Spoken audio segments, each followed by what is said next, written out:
Rookies. All right, we'll go ahead and get started for this week. Thanks again for everyone coming. Hope it wasn't too cold. It's been a rough week for sure. I know I was telling Dan earlier, I was talking to some high school golf coaches at the golf show last week, and they were talking about how they were going to start tryouts on Monday. Well, that didn't really work out for them. They will try. I won't be able to do it next Monday either. So That's right. it'll be a while. All right, so this week we're going to talk about Rule 6, Rule 33, and then as many of these rules that talk about different forms of play, or golf, or things like that. Thank you. One, or actually two quick housekeeping items before we get started.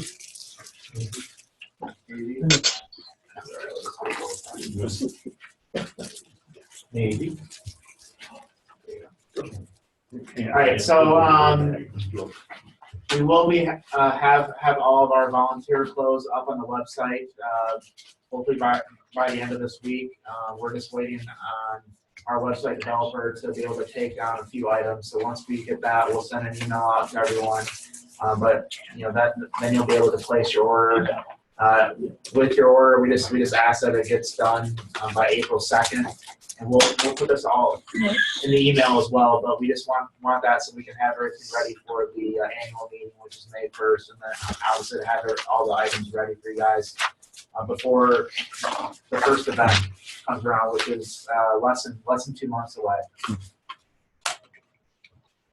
Second item is if you guys do or ladies want to do the bracket challenge, please let me know before the end of before 10 o'clock tomorrow. If you have it with you today, give it to me. That's great. Or you can email, text me, whatever.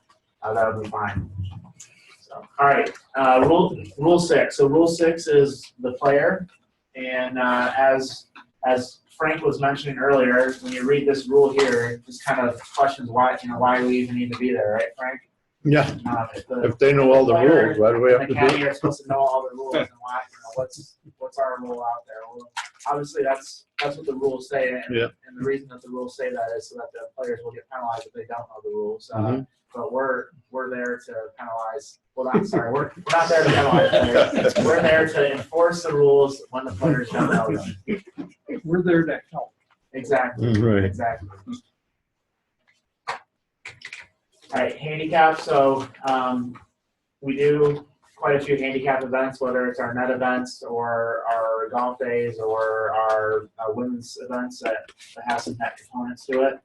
So before you start in match play, before you start your match, the players need to determine from one another their respective handicaps. Okay, so if a player begins the match having declared a handicap higher than to which they are entitled, and this affects the number of strokes given or received, they're disqualified. So basically, it has to do both in order for them to be disqualified. So they could, in theory, have a handicap that's maybe a little bit higher than what they really are, but when you calculate a course handicap and do the 60-40% calculation for a Chapman or something like that, you may end up getting the same number of strokes. So in that case, it doesn't matter if the handicap is higher, but if the course handicap that's calculated based on the format you're playing is higher than what it would be with your real handicap, you're going to be disqualified. The theory of match play is between the two golfers. They're each entitled to know at all times the state of the match between them. That's like last week, information on strokes and penalties.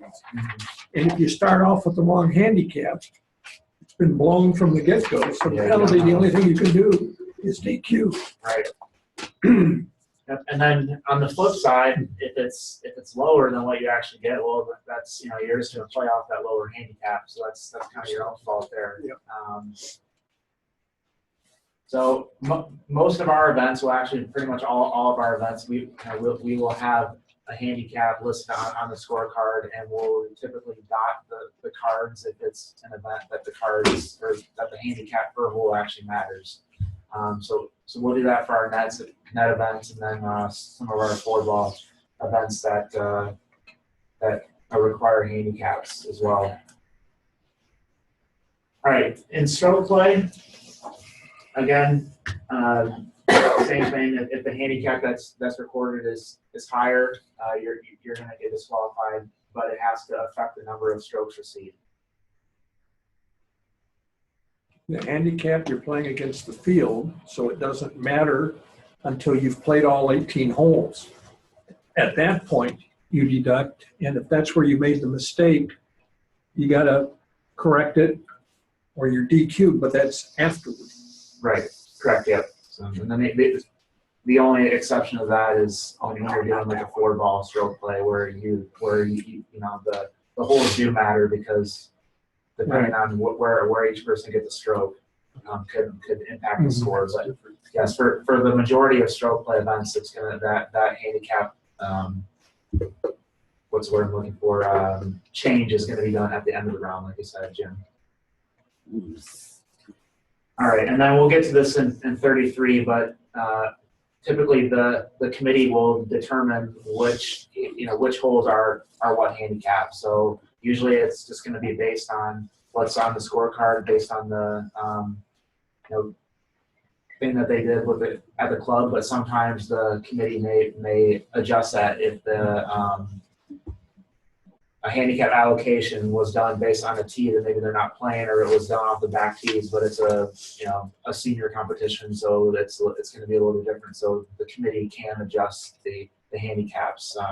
I know for some events, Gina, I know some of our events we do that, and Tom, and then others we just kind of leave it the same. So it just depends on the course and what type of players are playing. All right. And then that last note there just said that it's the player's responsibility to know where the handicaps fall on which holes, which is for the committee to define, for the players to enforce when they're out there. Starting time. So I think everyone knows this. One thing that they did kind of switch a little bit a few years ago was that they switched it from being a local rule that you had to put in place to allow 5 minutes extra to where now it's the 5 minutes extra is in the rule, and if they show up within those 5 minutes, they're okay. But they are going to get a penalty. But if they show up after the 5 minutes, they're going to be disqualified. And so the time, let's say we got a 9 o'clock tee time, that player needs to be ready to play at the starting point of the hole at 9 o'clock in 0 seconds. If it's 9 o'clock in 1 second, they're late and going to be subject to 2-stroke penalty and stroke play, or a loss of hole in match play. What's ready to play? I mean, you got 3 guys on the tee and the guys running up towards the tee. They've all got to be present. All got to be with his clubs on the tee. Right. Yeah. I mean, they got to have everything there. I mean, it's not like they're reaching in their bag to pull out a glove and tee and whatever. I mean, they got to be ready to play. Now, obviously, if someone's running there and they get there and it's I mean, you're probably going to give them the benefit of the doubt. But if it was an official USGA qualifier or something like that, I mean, they would need to be ready to go. I had one where the player was on the tee and the caddy was dilly-dallying with his bags coming from the clubhouse. Right. So, But if he had a club in his hand, He did not. yeah, okay. Yeah, he has to be ready to play. So we had many problems with this? I don't think so. USGA qualifier, I penalized 2 kids for being within the 5 minutes, and I almost disqualified that other one. I'd say not a lot, but some. It's usually the Sure. juniors. Sure. And I think, and I was going to say this later, but I mean, I'll say it now. I mean, I think that that's all right. Being on time is a life skill, and for them to be able to learn that, I think is important. And if we are constantly reaching out to them to try to make sure that they're on time, I mean, are we really doing them a favor? I would say no, we're not. We're actually hurting them long term. So I mean, the way that you learn things is you make mistakes, and with kids especially, I think it's important that we don't coddle them and we just they need to be on time. It's something that they'll learn for their entire life. So I would encourage to obviously talk with the official in charge at the event for any event, but it's not always life or death if they're not there on time. If they have to learn the lesson the hard way, I mean that's It's funny, okay. you look like a millennial, but you don't talk like one. Are you suggesting you could be a hard ass at any Actually, to learn still? Kyle I'm glad they're already changing at Fieldstone, because that's where it seems like Yeah. every big event we have there, Right. they're late to the number 10 team. Yeah, and I think that's another issue with number 10 is that the tee is so far up. Right. It's not it's hard to see sometimes, and it makes it a little bit more difficult. And with the boys junior event, they're switching sides, so if they haven't been out there before, I mean, obviously they know where 10 tee is, but because they played it, but it's just it's a little bit farther away than normal, so they can't with 5 minutes to go to start walking and get there. And I mean, they can get there in a reasonable time, but they're going to be cutting it close if they start leaving the a clubhouse area with 5 minutes left or less than 5 I minutes. remember that on my league, because I'm the president, I'm gonna start penalizing those guys. Sure. So Time to look for them. here in the penalty statement here, one key word that I want to point out is that if the player arrives at a starting point. So the starting point is going to be defined by the committee. So for example, the PGA usually defines it with blue lines that they put on the tee ground. So it could be the rope, and then they'll literally draw like a blue line on the ground to signify once you're in that area, you're in that starting point. Now, we're not going to be doing that, but I would say for us, it's probably more if they're on that first tee or on that tee box. I would consider them to be at that starting point. Craig, you think that's fair? That's fair enough. You know, we go through a lot of trouble to try to get players to the tee on time. So if you are a starter, you know, we have starters instructions to the competitors that start about 10 minutes prior to their tee time. We ask players to be there 10 minutes prior. And if they're not there, you need to talk to the committee person in charge, and we'll start trying to hunt players down. Because, you know, regardless of where we're at, players are going to the wrong tee box. They tee off on 1, they go to 10. They're supposed to tee off on 10, they're at 1. It's like, you know. They're on their cell phones. Mhm. Yeah, no, and that's another thing too. If you're out there starting and you see someone standing there and you think that they should be in the group, it's always good to ask them, what their name is to make sure they're on the tee, because not 5 times out of 10 they're going to be, oh, I thought I was on this tee, and then they're going to have to run over to get to the other tee on time. And then I think just dovetailing off that too, Craig, when we do tell the players to get there 10 minutes early, we should start reading all the stuff 10 minutes early. And if someone's there, we're not going to penalize the other players for them not being there. Keep reading, and if they don't get there and they miss it, and that's their own fault. But obviously we need to let someone know so that we're looking for them, or we're aware that someone's not there, because it could be you've got a twosome and one person's not there. Well, you can't send that one some out by themselves, so you're going to have to maneuver the pairings to be able to make that work. So let's say, if they are there within 5 minutes, they're going to get, like I said, a loss of hole penalty and match play, or 2 strokes in a stroke play. After that 5 minute, they're going to be DQ'd. All right, now the only exception to this is if a committee determines that there is exceptional circumstances that have prevented the player from starting on time.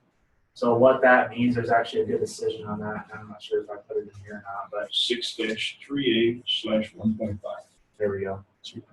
So that one basically lays out 4 or 5 scenarios. Yeah, exceptional.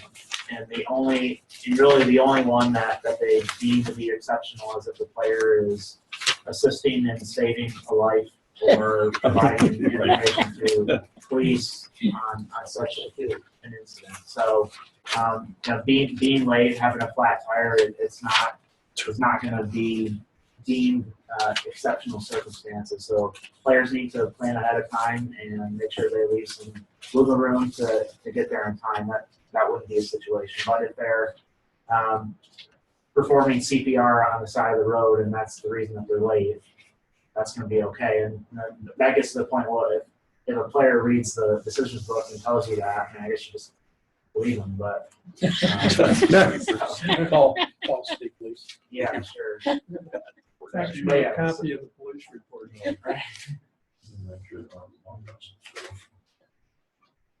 So, and then as we talked about briefly, groups. So groups are going to be defined by the committee, and if we do run into a situation where someone is not there on time and we have a one-sum, the committee's going to merge groups together. It could be a USAM qualifier in the second round where you got all the 85 plusers that have slammed their trunks already.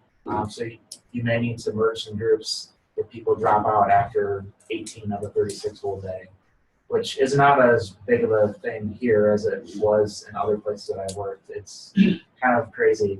I remember last year I thought it was going to happen so much, and it really didn't happen that much. But in South Carolina and in Kansas City, we had half the field gone after 18. Oh, Yeah. All with medical conditions, Oh, of course, yeah. Sore wrist or headache. those are what we call scorecard injuries. Yeah. Tendon in my finger, you can't see it. Right. I can't wrap that around the club.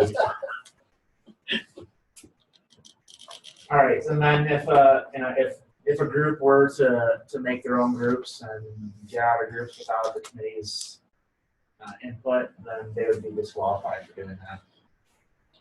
Don't really see. I did see this happen once, and we actually didn't disqualify them, but basically there were two sums in a row, and it was the pace of play was like 5+, and they just decided just to join up. And I mean, not ideal, but given the circumstances, we let it go. This wasn't at the GAM, so but that's what we did in that case. What must happen with the USGA? Caddy last year, they qualified. So caddy, so a player can be assisted by a At a caddy, GAM but you're limited to one caddy at a time. So fairly straightforward. We have a few events where we do allow caddies. So if there is a breach during match play, at the conclusion of the hole at which the breach is discovered, the state of the match is adjusted by deducting 1 hole for each hole at which the breach occurred, with a maximum deduction of 2 holes. So this is a state of the match adjustment. So the result of the hole is still going to stand, but you're just going to. So if someone was 2 up and this was the second hole and they had, let's say, 2 caddies on the first 2 holes, and going into hole 3, they would be all square. In stroke play, it's going to, instead of the adjustment of the match, it's going to be 2 strokes for each hole where this happened.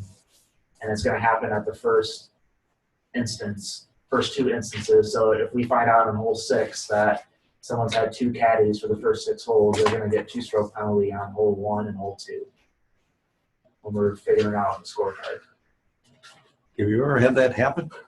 Having 2 caddies? I I can't see it. don't know if we ever had 2 caddies, but We've had caddies where we shouldn't have. sure, yeah, Yes, exactly. I know that. And I've had somebody when I was starting ask me, can I change caddies during the round?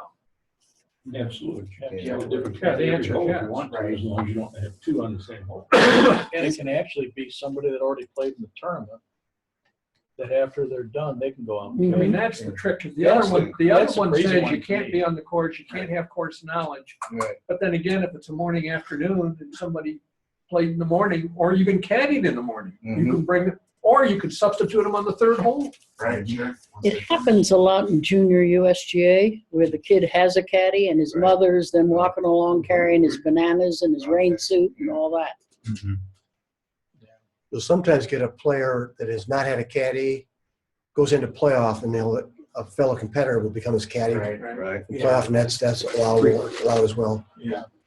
That always surprised me. So basically, it's maybe a parent, you gotta watch the parents once again. Doesn't it surprise you that no professional has used somebody as a caddy from tee to green and then somebody else to read the green for them? You know, There's a- like the there's a- stroke coach. There's a there's a new decision. decision. Stroke coach. There's a new during the play, decision and because then- that has happened. Oh, they There's a did? new decision that Can't makes do that it anymore? illegal How can you make it illegal in the face of the black letter of the rule? because That's there's why no we have such thing in these decisions. You know that. Basically, it just says that you can't That's going purposely go back and forth between caddies for a reason to read the greens, or someone's better at this or that. It's just basically this rule is written as if mom is carrying the bag or dad's carrying the bag on the front nine and he is so exhausted he can't go on, mom can jump in on the back nine and take over. AGGA, you can't even have your parent, your actual parent, caddy for you. For the US junior, AGGA, right, in any of the AGGA tournaments. well, they don't Or the US allow juniors too. caddies 8-1 for one. slash Or one of 26. them, but that's An adult can caddy, 8-1 but it can't 26. be the Yeah, kid's why would it parent. be under? not in the AGGA. Because it's under advice. I've done it. Because my buddy couldn't do it, because they were totally excluded. The kids' parents are excluded from caddy. It must have been a US junior. I don't think you gamble over there either. but There's not a lot of either US, way, not a lot of US juniors. yeah. So that, Parent and guardians are acting on Slash caddies. 26. We used to not allow that at the GAM women's, but we do allow it now. In the GAM women's tournament, we prohibited the GAM women's championship from the ladies having their parents caddy, but last year we did it and it seemed to work out okay, so we're gonna probably continue that. I would imagine that you'd run into some feedback from people saying, "Well, it's okay on the men's side, but not the women's side." Well, and But it was there is pace more of a play problem. concern. I thought we all would just address it through pace of play penalties, right? All right, so in match or stroke play, at the breach of this rule is discovered between the play of the holes, it's going to be applied on the next hole. So if you're walking between holes 1 and 2, you're gonna apply that on holes 1 and 2 because that's deemed to have happened starting on the next hole. The important thing there, Kyle, is that people want to apply it right away, particularly when they haven't started hole 2. So if I'm playing against Craig and on the way to the second hole, he says, I don't think you can have those 2 caddies. All right, I have now violated this on hole 1. We continue to play hole 2. Now he won number 1, he won number 2. He's now 4 up after 2. You continue to play the hole. You continue to play the hole where the breach happens. You finish it to its end, and then you adjust the state of the match. And if he'd won first hole, won the second hole, and then I lost 2 more holes for doing this, he's up 4. Yes. Yep, That's a rule exam Yep. type question. Before you even play the third hole. yep, yep. But in 2, you could be even if you won the 2 holes. If I won the first 2 holes, then we're all square All square. after 2. Same thing with too many clubs. You make the adjustment at the end of the hole where you discover the problem. So when you discover the problem, you don't stop. You play out the hole and play hard, darling. Because at the end of that hole, you're going to lose 2. Yeah, so in essence, you went 4 down. And Yeah, you could be 4 down after 2 holes. That's why matches end early with, up 7 with 3 to play or whatever. I don't know. Well, sometimes just says good play. Why? This doesn't, I don't understand that. match play, So if you go at the back to- conclusion of the hole at which it's discovered. Yep. The state is adjusted. Yep. Right. How does that square with the breach is discovered between play of 2 holes? So you concluded a hole, Yeah, but that puts you between the play of 2 holes. it says when the breach is discovered between the play of 2 holes, it's applied to the next hole. So it's applied to number 2. Well, but that's also at the conclusion of the hole at which the breach, I see what he's saying. Hole 2 is the hole where you discovered the breach. So you can be, somebody could be 4 up after 2 holes. And that's the thing that everybody forgets That's about a this. double whammy for you. Could be even more up, right, Gene? I mean, if you had 15 clubs in your bag, had 2 caddies, you Oh, yeah. took 2 rides when you shouldn't have, you'd be down 8 right there if you lost all that. Wow, I'm not, I never thought about that. I never, If you violated the one ball rule, you can be down. All of which would lead to a scorecard injury. You're down with 15 holes to play or In club, 16 holes to Oh, my play. God. number of clubs exceeded, it doesn't apply to the next one. I can just see that. no, it does. Sure it does. It says it Under Rule 4, it's deemed to have discovered during the play of the hole just completed. That, When you start with your caddy, though. where, let's say you start with caddy 67 at number the bottom there. you have- Match they have player that stroke caddy play. all the way. Three just through discovered during the play of 2 and you holes. switch them back, like on your second shot. at the conclusion of the hole at which the breach is discovered. What do they say about, where do they say, if the breach is discovered between the play of 2 holes, it is deemed to have been discovered during the play of the hole just completed. Right. Okay, that is different.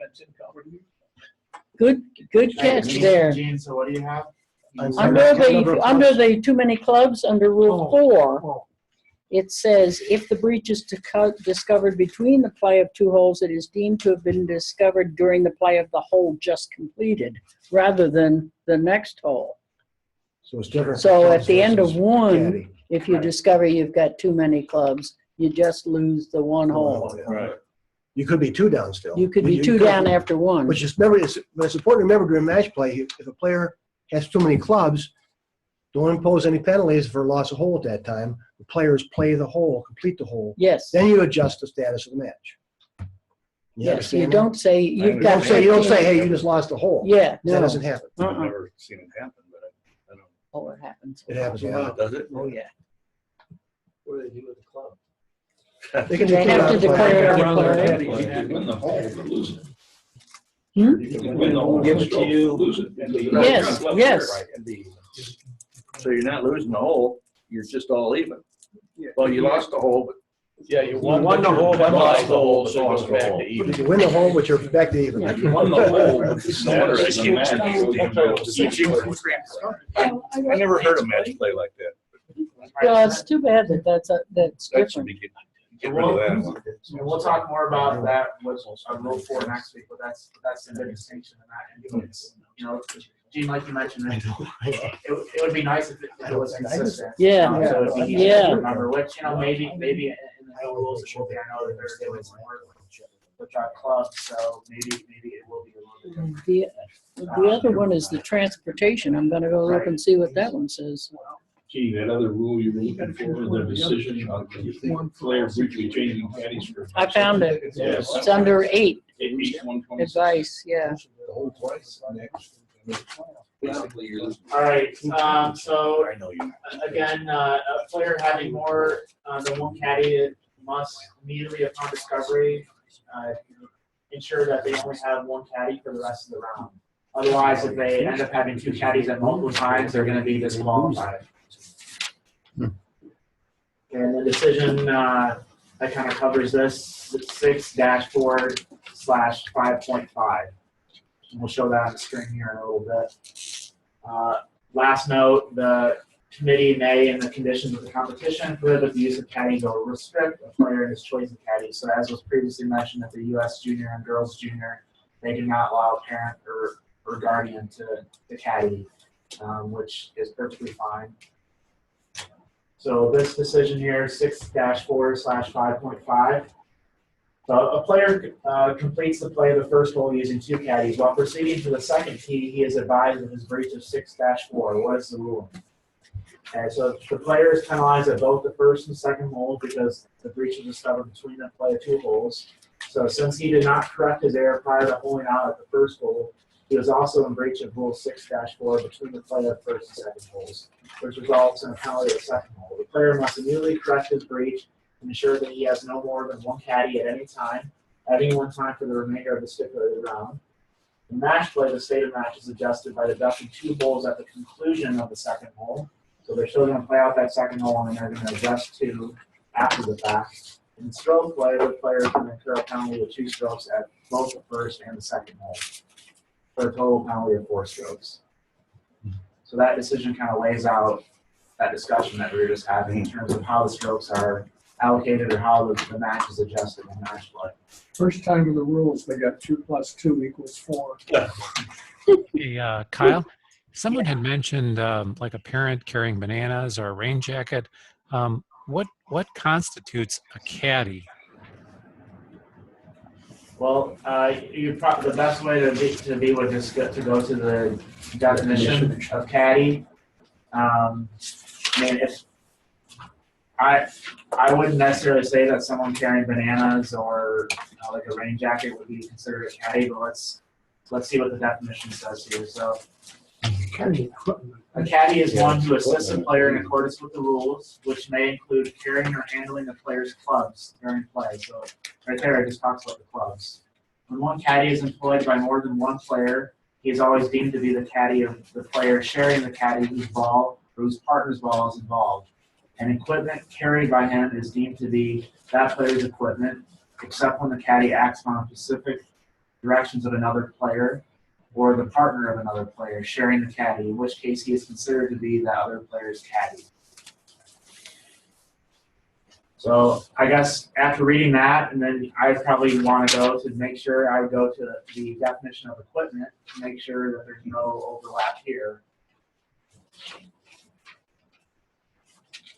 So that's on the next page. And equipment is anything used, worn, held, or carried by the player or the player's caddy. Wow. So maybe a rain jacket could fall under that potentially. But the definition of caddy only said clubs, didn't it? Correct. It says Correct. may, though. So the mother's carrying, I think it said equipment also.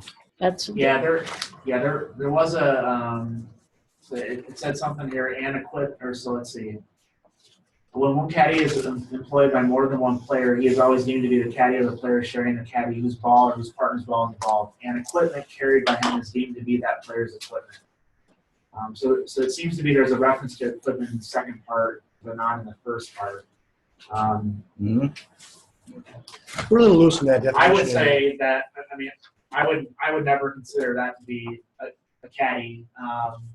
I mean, if a parent's going to carry food or a umbrella or something like that, I mean, I think that's perfectly fine. Craig, I don't know. Isn't there a definition for, I think there was a decision There for could be somebody carrying an umbrella was the not. decision Yeah, is 6.4/5. 6-4/5.3, and they Umbrella. did it specifically for junior tournaments. Yeah. You don't have this problem, except the Michigan PGA, it gets a little vague because in some of these tournaments, and I'm trying to think which one, the players are riding in carts and they're up at the Boyne and they have their sons riding with them as their caddy in the cart.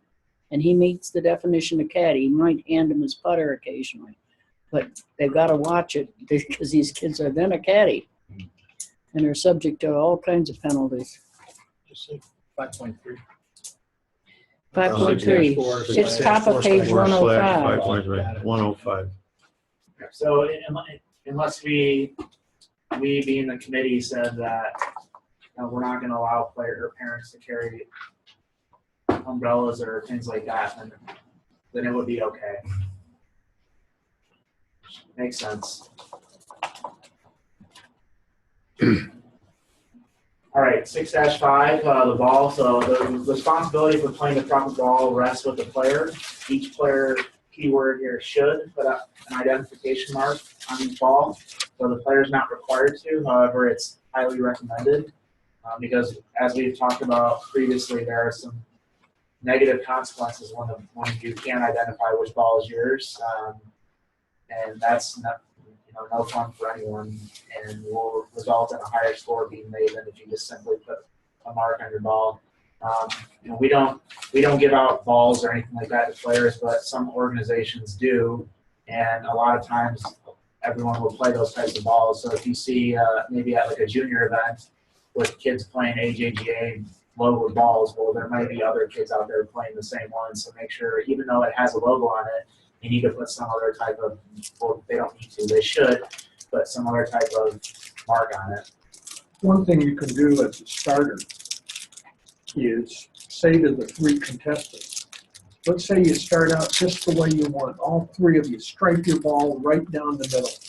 You get out there and you can't tell them apart. All three balls are Lost. The people that know the rules will say lost. Everybody else will look at you blankly. Lost, guys. That's why we got a pen here so you can mark them. You don't have to. Yeah, no, that's and that's exactly what some of those negative consequences can be. And that one's pretty severe. You could have three balls sitting right next to each other in the fairway, and if they're all the same, they're all coming back. So, yeah. No, mine's the one with the little scuff mark. Exactly.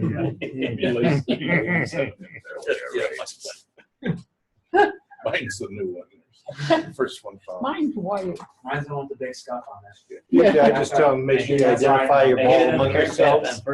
And usually if they have two players at the same ball, one of them's gonna switch. Yeah. It's closest to the flex. All right, so 6-6 talked about scoring and stroke play. As I'm sure many of you guys know this, so there was a new addition to this rule, which we'll get to at the end. But basically, recording scores, so a marker is going to be in charge of keeping score for someone more than, and 9 times out of 10, that marker is going to be a fellow competitor. You may have a situation, not in our events, but you could have a situation where the marker could be a member at the club or something like that, playing with an odd number of group or something like that, or it could be someone else assigned by the committee as well. And then that marker must sign the scorecard as long as they think it's okay. And then if you have multiple people keeping your score, you need to have both, or anyone that kept your score at any point sign the card. So you could have more than 2 signatures on the card potentially. That's another good thing to tell them as a starter. You never think it's going to happen to you, but people get sick, they get stung by a bee, or things happen. If you have to leave, please sign the guy's card that you're marking for. Otherwise, the committee's got to spend some amount of time trying to find you. You can't authenticate his score. Right. Yep, no, that's a great point. And too, when you know, if you're out there and someone's going to withdraw from the tournament and you've done the things, notified the rover or notified Ken or Ted or myself. You know, another step to take is to get them to sign the card that they were keeping score, and then make sure the cards get rotated appropriately. Yeah, that's the toughest job as starters, to make sure everybody's got some card other than their own. Yeah. So at the end of the round, the competitor is responsible for checking their score and settling any doubtful points with the committee. They must ensure that the markers are signed. They need to sign the card themselves and give it to the committee. We all know this. If we don't have that, if that doesn't happen, we're going to have a disqualification. Unless there's something else, maybe it was committee error or something like that. I think there was one instance they mentioned in rules school about someone either making a hole-in-one or something like that, or I forget exactly what happened, but the scorecard was going to be displayed for, maybe it was a course, I think it was a course record, and I think it was Patrick Harrington, which he's had some rough run-ins with the rules, but I believe that he set a course record, and they went to post it, and they saw that the 2 scores, or sorry, the 2 signatures listed were both the same person. The guy just accidentally signed it twice, and then he ended up getting disqualified. Oh, Yeah. Yeah. And then the other incident that happened at one of the events that I was at was where we had interns doing scoring.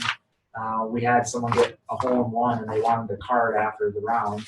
They got a hole-in-one, and we pulled out the card, and there was only 1 signature on the card. So that one we said committee whatever, and it was like a 14-year-old girl. I mean, that would have been a nightmare. I probably wouldn't be standing here if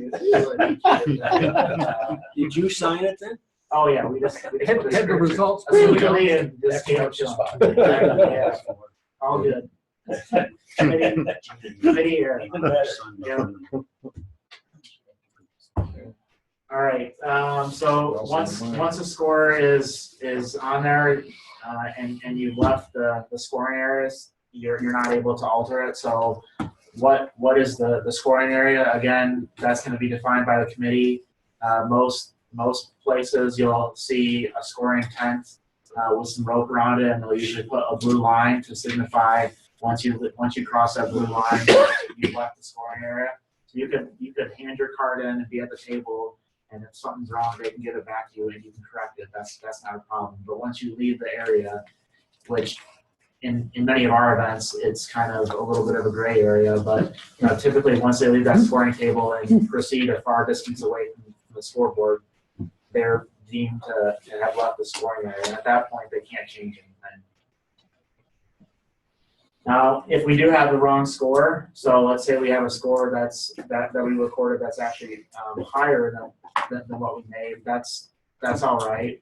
You're just gonna have to take that higher amount. So in 1968 at the Masters, Roberto DiVincenzo, so he made a birdie on the 17th hole, but his marker wrote down 4, and he didn't correct it before he turned it in, and so he was set to go into a playoff for the Masters. This is the final day, but because he didn't check his score, he finished runner-up. So probably the most famous runner-up in Masters history. I'm a stupid. Yeah. Other than Palmer, when he gave up 7 strokes on the back. So, and then on the flip side, though, if you return a score that's lower than what you actually made, in that case, you're going to be in trouble. And you're going to be disqualified, with one exception that we'll get to at the end. So in that case, the historical example in 1957, Jackie Pung in the U.S. Women's Open signed for a score lower than what she won, and she was the winner, but she signed for lower card and was disqualified.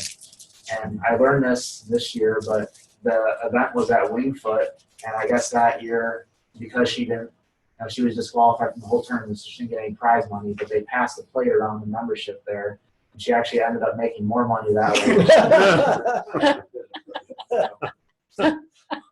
Okay, so I guess Back then it was like, what, $100? it all worked out for her in the end, except the fact that her name's not on the trophy. All right, so the exception that we've been referencing a couple times here. So if a competitor returns a score for any hole lower than actually taken due to failure to include 1 or more penalty strokes that before returning his scorecard he did not know he had incurred, he is not disqualified. In such circumstances, the competitor incurs the penalty prescribed by the applicable rule and an additional penalty of 2 strokes for each hole at which the competitor has committed a breach of Rule 6.6d. So this exception does not apply when the applicable penalty is disqualification.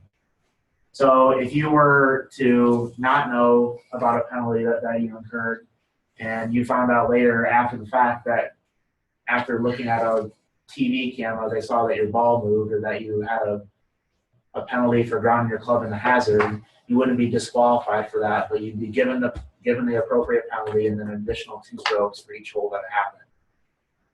And the first Kyle? Yeah. Does anyone else that's conferencing in have a black box in the middle of the screen? Yes. Black box in the middle of the screen? What's in it? Can you see any of the screen, or is it just blank? We can see most of it. There's just probably a black box, kind of about a quarter of the size of the screen. I bet you I know what it is. It's this, Kind of like that? yeah, sorry. Ken's interviewing a potential intern candidate, so it came up in my Outlook. Let me close this really quick.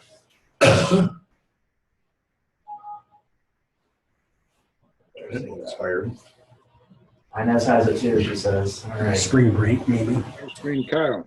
See, Don't we make you wear that tie every day, all day, all the time? But I mean, Oh yeah, it's required dress for this.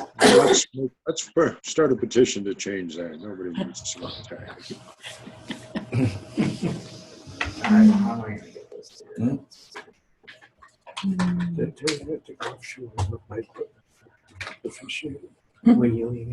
What did you buy? Trying to figure out.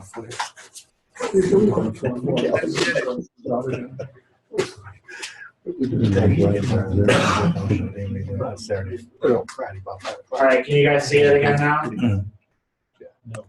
Looks good now. Now they see nothing. There was really no deal. Can you guys see it? It's gone now. Okay. Perfect.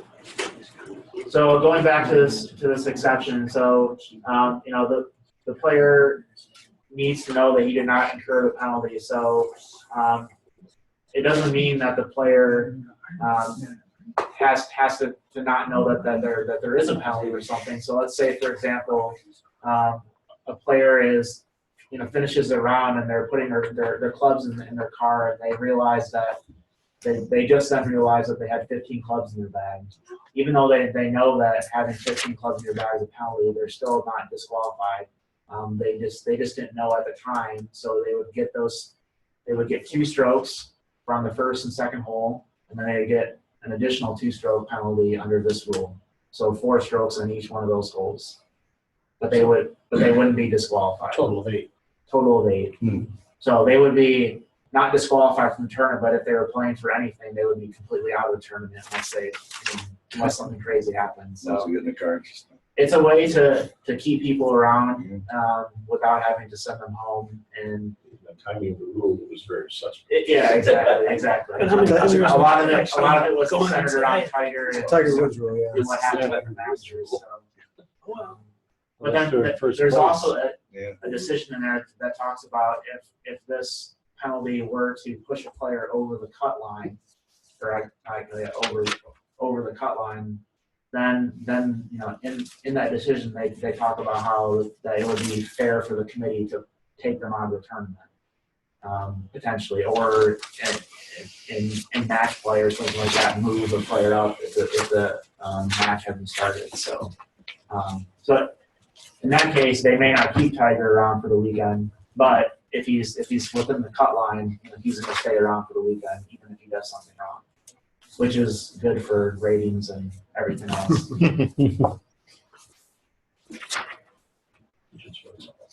All right, and then this just says that we're responsible, the committee is responsible for the addition of scores and applying the appropriate handicaps recorded on the scorecard.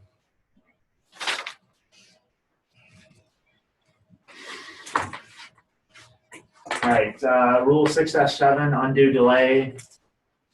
Doesn't get used. Yeah. So a lot of this is going to be put into place via a pace of play policy that we have. But basically, the player must play without undue delay in accordance with any pace of play guidelines that committee establishes. So we have one that we established.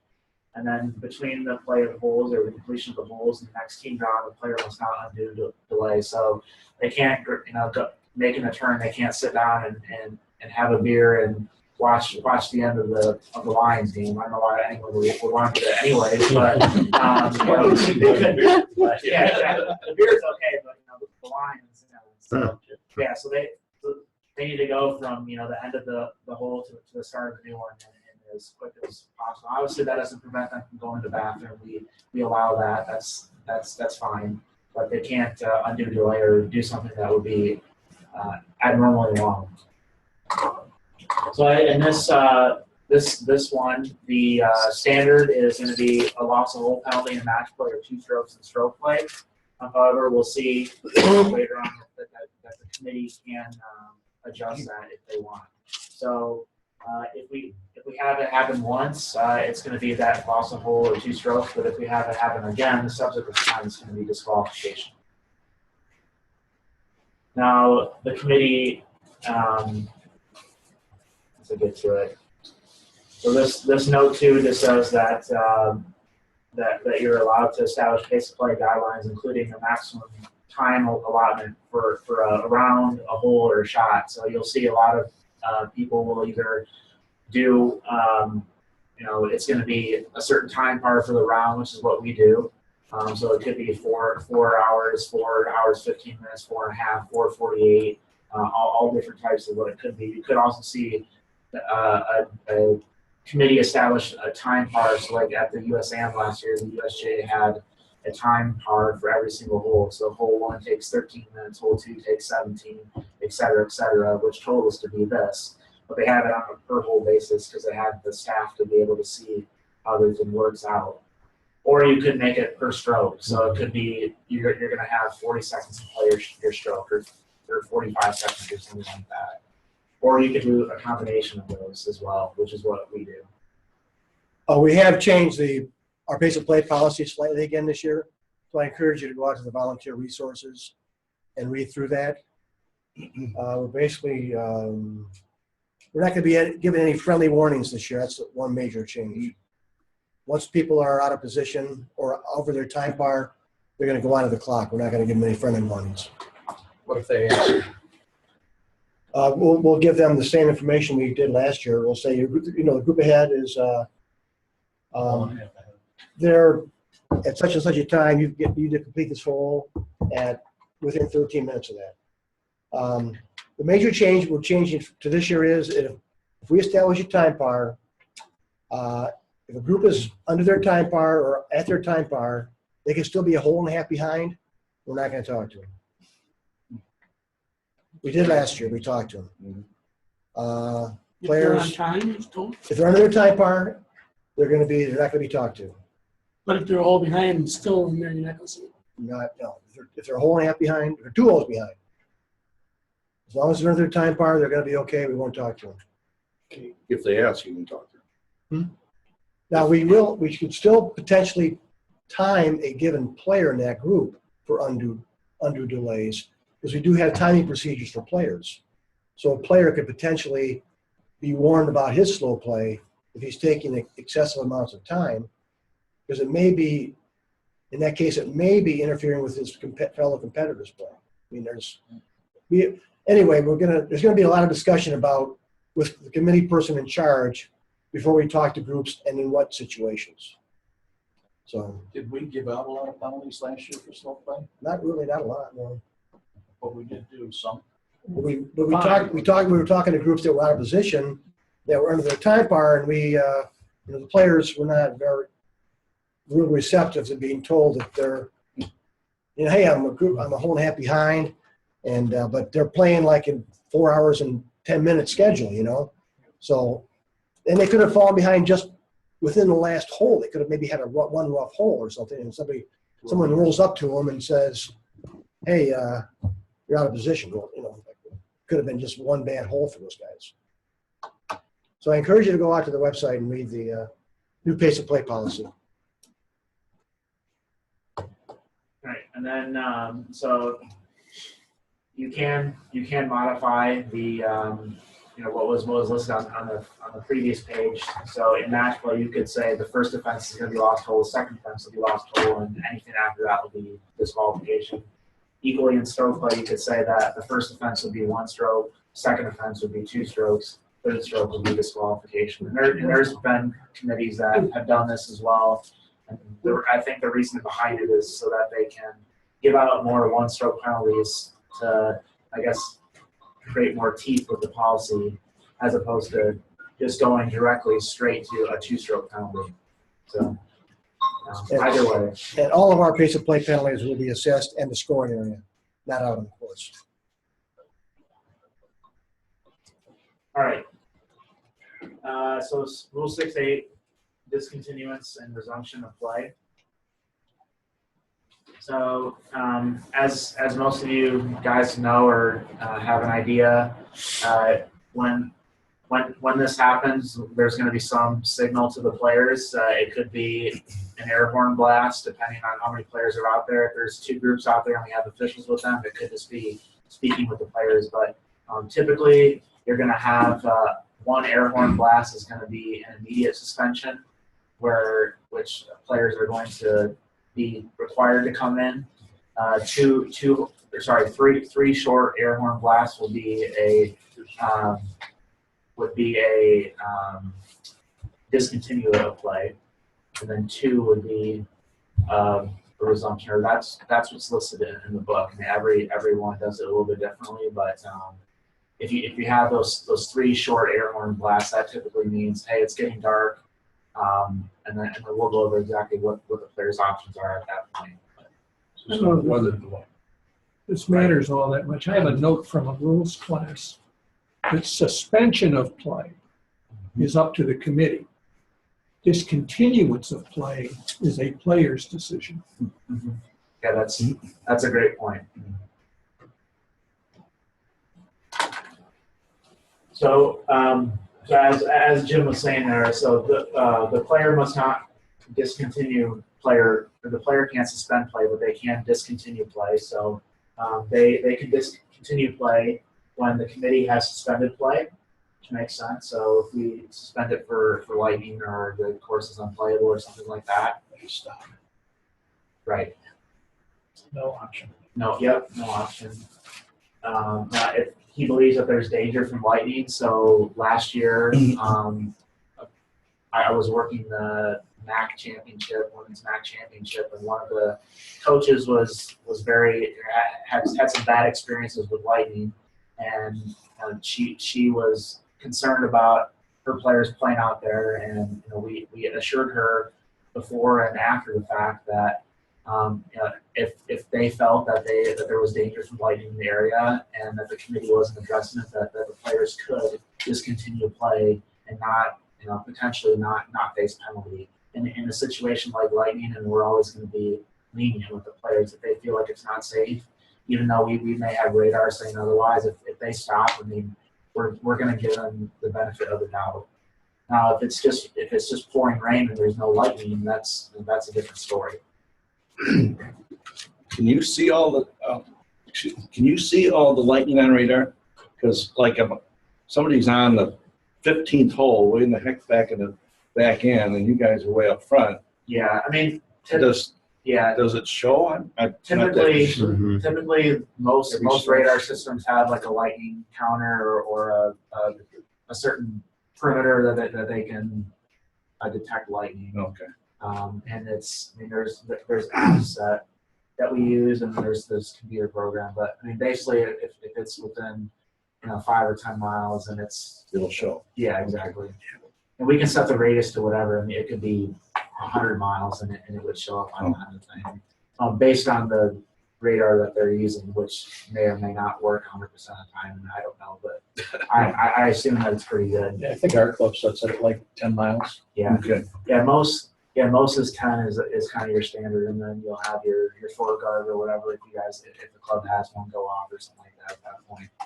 But we'll also look at which way the storm is going. If it's going away from the course, even though it may be 10 miles away, we could keep play going or start up play a little bit earlier, even if it's within 10 miles, because we know it's going the other way, or at least the current wind direction is blowing the other way.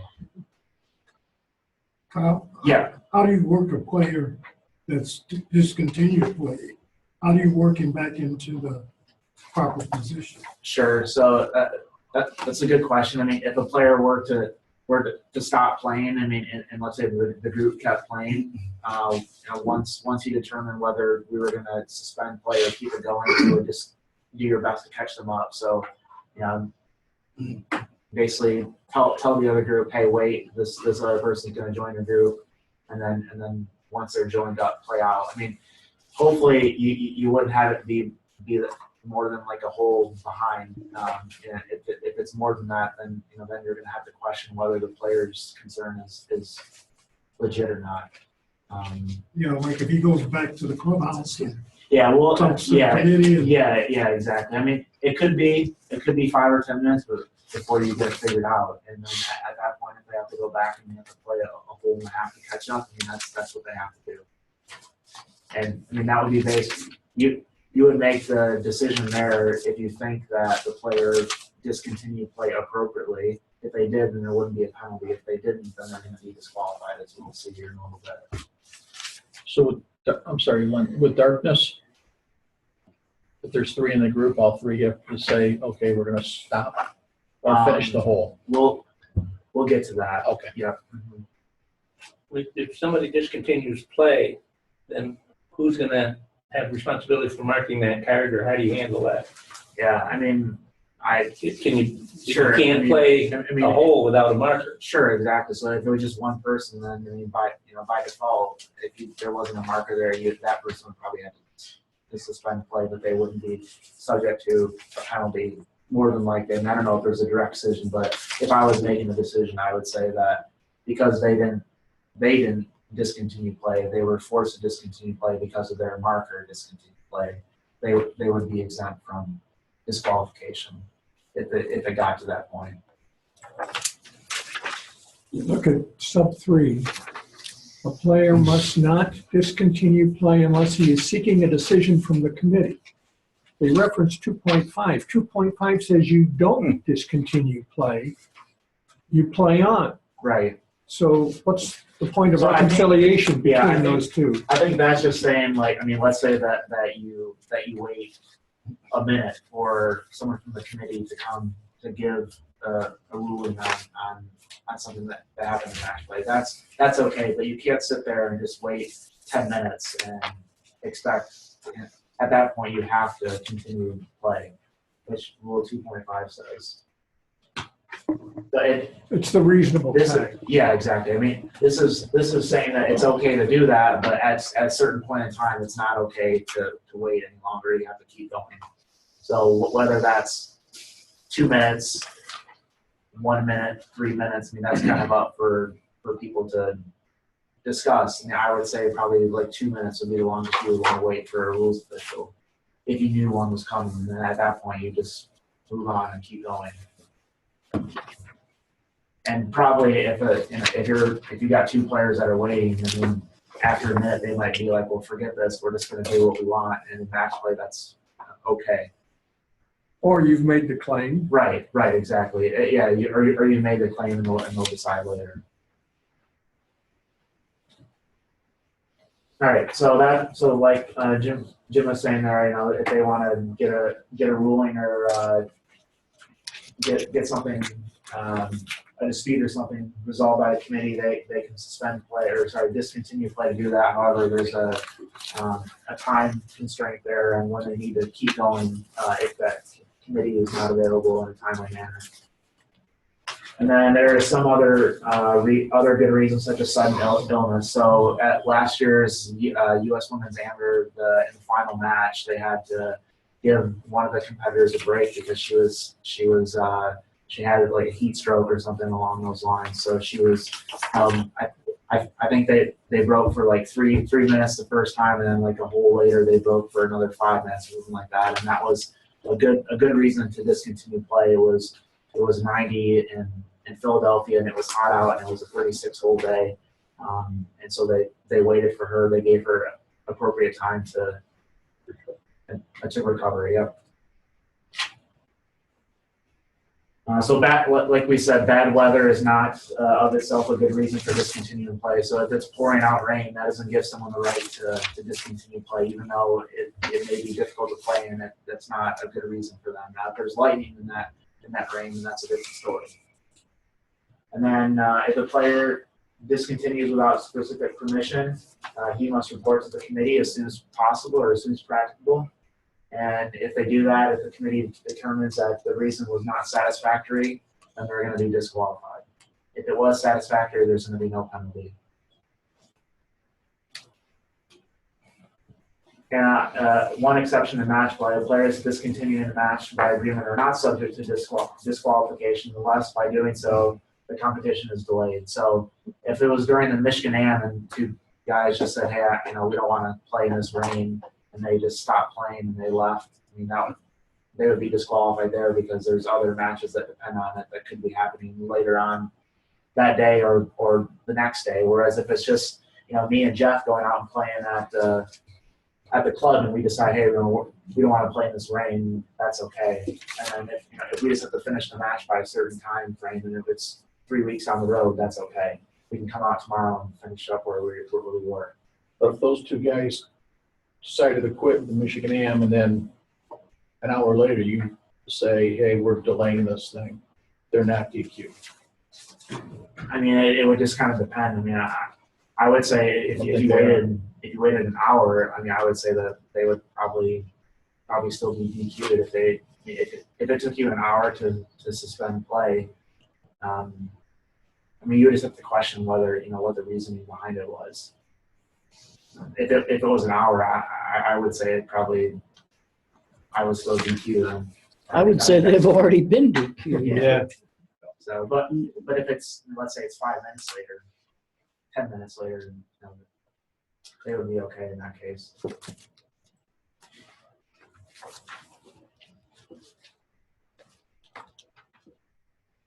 All right, so what to do when play is suspended. So when play is suspended by the committee, if the players in a match or in a group are between the play of 2 holes, they must not resume play until the committee has ordered a resumption of play. So this is, again, we're suspending play, so it's maybe for lightning or because the greens are unplayable or something like that. So at that point, if they're between the play of 2 holes, they cannot go on to the next hole. However, if they have started play of a hole, they may discontinue play immediately or continue the play of the hole, provided they do so without delay. Sorry, let me take a step back here. Right.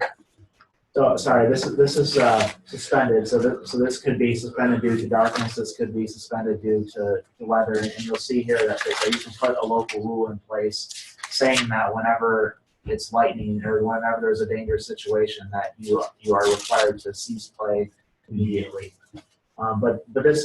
So let's imagine this situation covering where it's getting dark. So if we suspend play because it's getting dark and there's a group between holes 17 and 18, they cannot go play 18. However, if they started the play of 18, so even if one person's teed off on 18, that group can continue playing 18. So you'll see that a lot on the PGA Tour, or even when it's getting dark out. A lot of times, one person in the group will put out really quick and run ahead to the next tee and tee off, so that they have the option to finish that day if the play is suspended for darkness. They're waiting for somebody to say we finished the hole before he tees up. They have to have the last person have to take their putt before he can tee off. That is. I don't think so. No. Yeah, I think it's just They do once. that to he don't go up there and tee off immediately. Just listening for him to say, okay. No, they can do that. No, I think you can tee off. It doesn't matter if the play of the hole. I mean, I don't. Yeah, I don't see a problem with that. Yeah. The AJGA does it all the time. Oh, Dan. Yeah, there's no rule saying that you can't tee off. It's just you individually can't tee off if you haven't completed the play of the. Well, you can't tee off if you haven't completed the play of the previous hole, but if you do, you're more than likely going to be disqualified. If you haven't, but as long as you have, you can go ahead and hit, which they do quite a bit. Okay, and then so if they're between the play of if they started play of the hole, they may just continue play or continue to play the hole, provided that they do so without delay. And then if the players choose to continue to play the hole, they are permitted to discontinue play at any point in time during that hole. So if they hit their tee shots and then at that point they decide it's too dark, they can't see the green anymore, that's okay. They're not required to finish the hole if they continue to play on after play has been suspended for darkness. And then once you get done playing the hole that you're on, when play was suspended, you need to stop play. So you can't finish the play of let's say 8 or 17 and then start 18 after the horn had already blown. So in the last part here, the players must resume play when the committee has ordered a resumption of play. So here's the note here that talks about this. So the committee may provide in the conditions of the competition that in potentially dangerous situations, play must be discontinued immediately following a suspension of play by the committee. And if the player does not act in accordance with this, they're going to be disqualified unless there's circumstances that warrant waiving the penalty. And this is what we do. The GAM has this local rule in place. So if it is a dangerous situation, then the players have to stop immediately. There's no option.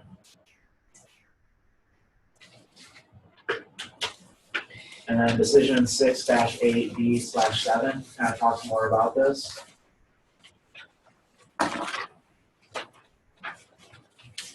And it's a fairly long one, but we'll go ahead and go through it really quickly here. So it is a condition of the competition. Note under Rule 6 8B that players must discontinue play immediately following suspension of play by the committee in a potentially dangerous situation. In what circumstances should the committee consider waiving or modifying the disqualification penalty under Rule 33-7? The intent of the condition is to enable the course to be cleared as quickly as possible when a potentially dangerous situation, such as lightning, exists. The player who breaches this condition may place others at serious risk by creating the impression that no danger exists.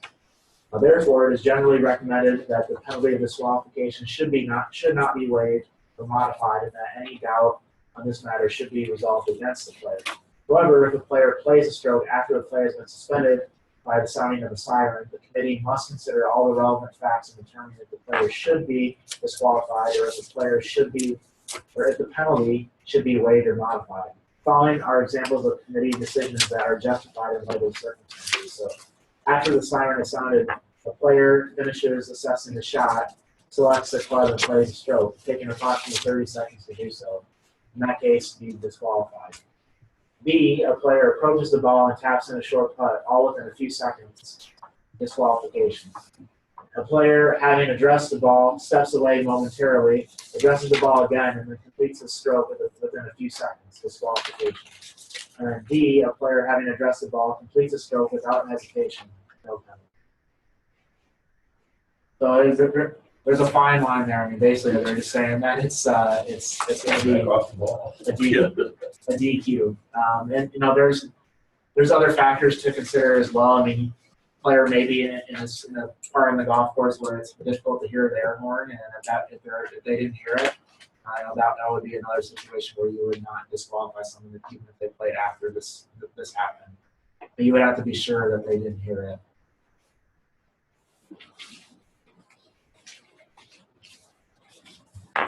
Dan's question, I thought I found the answer, but it's not. That's when it's canceled completely later, that all penalties are thrown out. The whole thing. Yeah.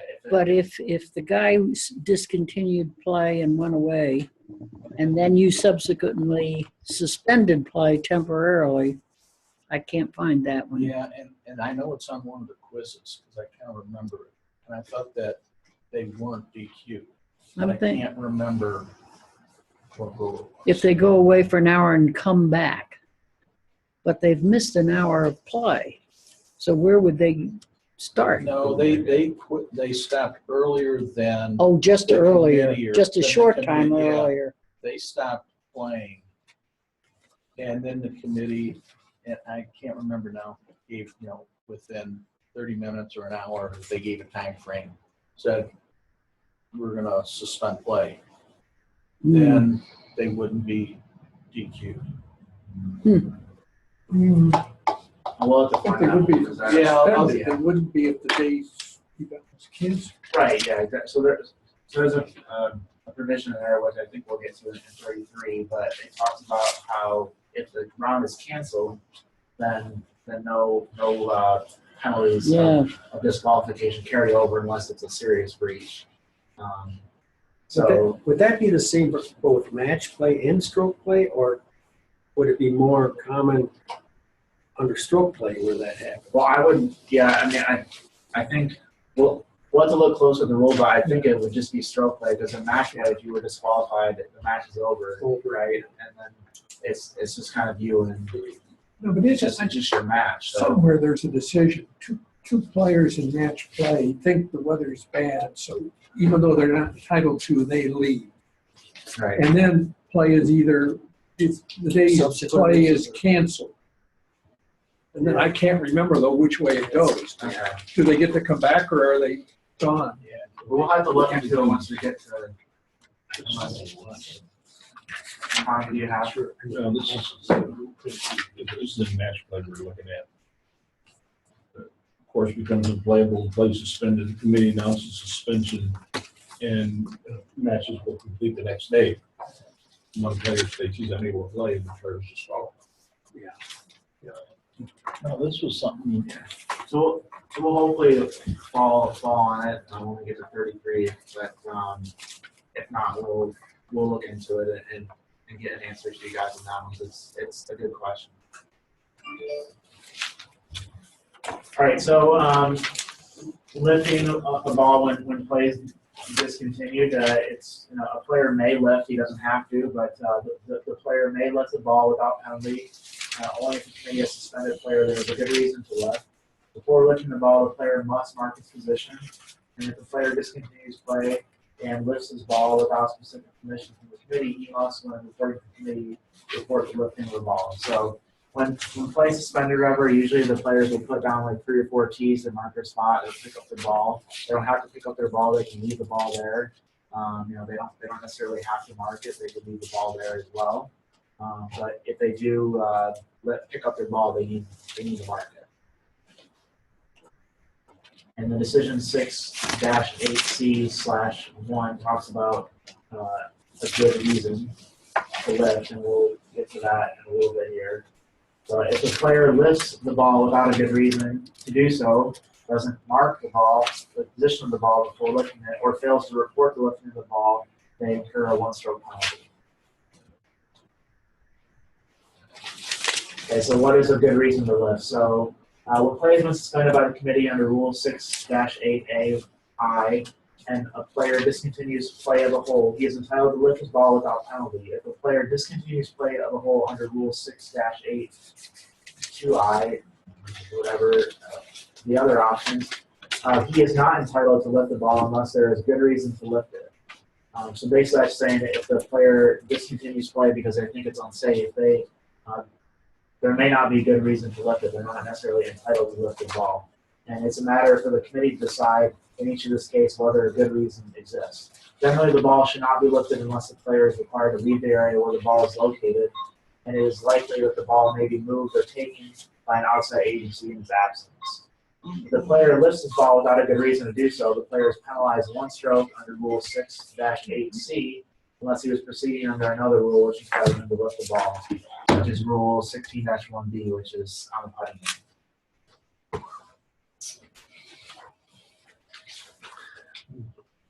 All right. This has me confused.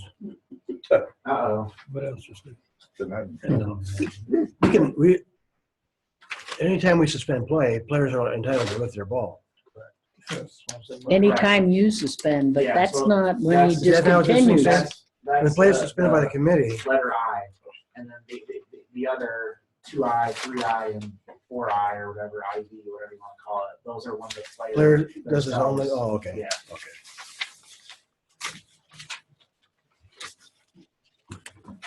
All right, so after play has been resumed, or when we're gonna go out resume, we'll blow those 2 air horn blasts. And at that point, the player is going to place the ball in all circumstances. So if the player had lifted their ball, they're going to place it back no matter where it was. If it was on the putting green, in a hazard, or whatever, they're going to place it. If the ball was left there, they can lift it. Or they can mark it, lift it, and clean it, and then place it back or replace it. Or if the ball marker has moved due to something else, wind or whatever, they can move the marker or ball back, and when they do that, they'll place it. So it's always going to be a place at the resumption of the play, which is nice. There's not too many always in the rule book, and that happens. It's really nice. All right, now at the spot, even at the spot where the ball is to be placed is impossible to determine. So let's say that you weren't quite sure where the ball was, and the ball got picked up by someone else that was walking on the course later that night. Even if you don't know exactly where it is, you're still going to place in that case. As close as possible. Right, yep. And then a penalty breach of this, you're going to have a loss of hole standard and 2 strokes in stroke play. And then if a player incurs a general penalty for a breach of Rule 6-8D, there is no additional penalty under Rule 6-8C. Your ball had a place on the courts when play was suspended. So like play of a hole, when play is resumed, you can put a ball back in that same place, and nothing in between matters. You still put it back in that place. Now, I had this happen to me, and this is a question for the group. Now, what happens if you hit the ball in a hazard and play suspended, and you're gonna drop? What do you do when plays resume? What do you mean you're gonna drop? So Oh, my tee shot, I hit it Yeah. in the hazard in the middle of the lake, and then all of a sudden, boom, one air horn, and I run inside, and then when I come back out, what do? I'm supposed to always place, right? What do you do in that case? And I don't really know the answer, to be honest with you.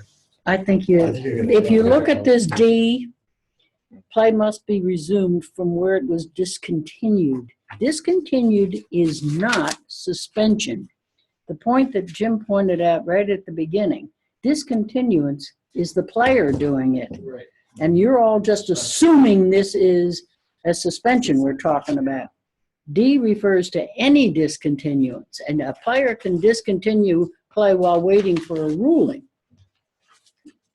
So you've got to make sure so in this case, this doesn't apply.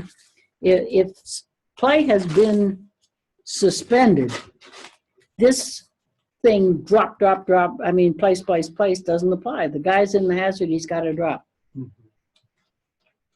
Well, he still gets his choice. I think the whole rule is discontinuance of play, which includes suspension.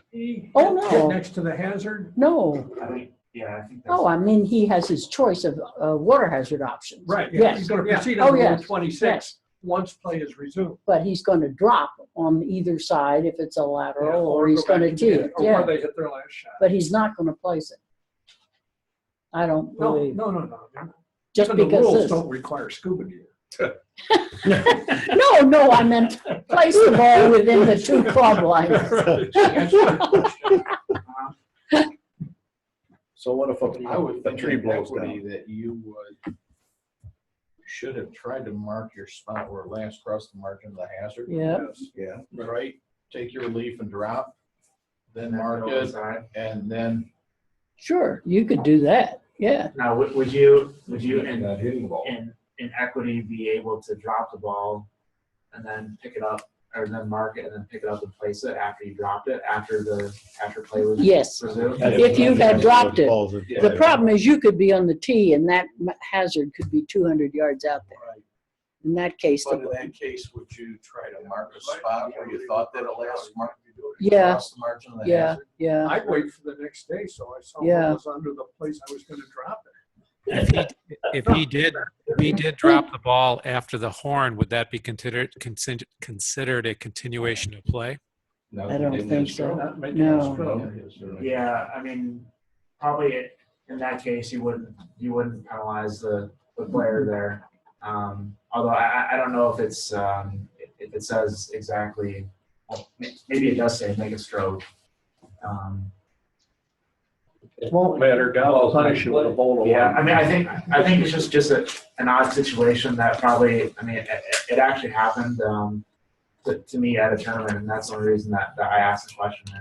And that was like my first year working rules, so I just had the player drop it, and they were okay with it. Well, ask Mark on the 29th. Yeah. What is it? Rule? I don't know, I should ask Mark on the 29th. Yeah. I thought you were saying No. that was rule 35. If he has some on the What I 29th, usually- he's going to be 4 days late. Yeah, the 25th? What I usually tell the players is to mark your ball, but also come up with some landmarks. Mhm. So in case the marks get moved. Yep. At least you have your landmarks where you know approximately where the ball should go. Sprinkler head or. Yeah. Right.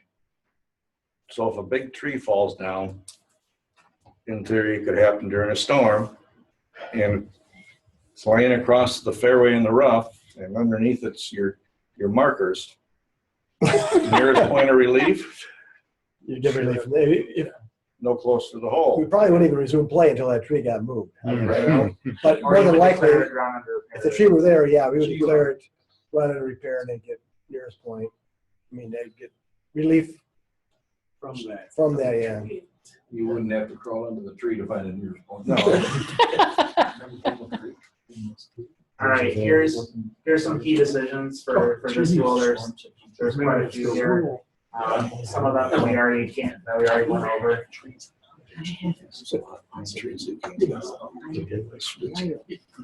Look at that one on TV.